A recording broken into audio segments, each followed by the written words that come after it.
Kapag may tiyaga, may nilaga. Totoo naman eh. Kung sino yung mga nagtsatsaga, sila ang nagtatagumpay sa buhay. Pero yung mga walang tiyaga, yung madaling sumuko, hindi nagtatagumpay. Lahat na lang sinubukan. Pangalawa, siya ang habang nasa mataas na lugar, sabi ng mga nagdodokumentaryo, kapag siya daw ay nasa mataas na lugar, nakapokus lang siya doon sa kanyang target. Kung pagkain man yan, kung bibiktimahin man yan, meron daw siyang pananaw, nakapokus siya. At kapag daw siya ay tumitingin, hindi daw kasama ang kanyang katawan. Mata lang ang gumagalaw. Minsan, wala tayo sa focus. Pero ang agila, meron siyang focus, meron siyang pananaw. Nakikita niya mula sa itaas ang kanyang target at hindi niya yun binabago.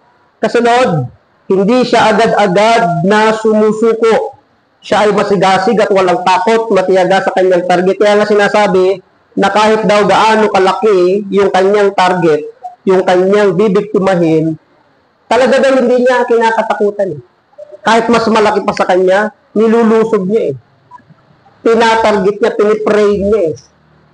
Eh di ba tayo kapag minsan malaki yung pagsubok na ating kakaharapin, nawawala na yung ating focus, nawawala na yung ating pananaw, humihinto na tayo, tinitigil na tayo, umaayaw na tayo. Bakit? Wala kasi tayong tiyaga. Ano ang kasabihan nating mga Pilipino?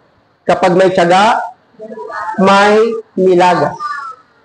Totoo naman eh. Kung sino yung mga nagtsatsaga, sila ang nagtatagumpay sa buhay. Pero yung mga walang tiyaga, yung madaling sumuko, hindi nagtatagumpay. Lahat na lang sinubukan. Nagtinda ng barbecue, hindi nagtiyaga, tinigil. Nagtinda ng siomay, siopaw, hindi nagtiyaga, tumigil.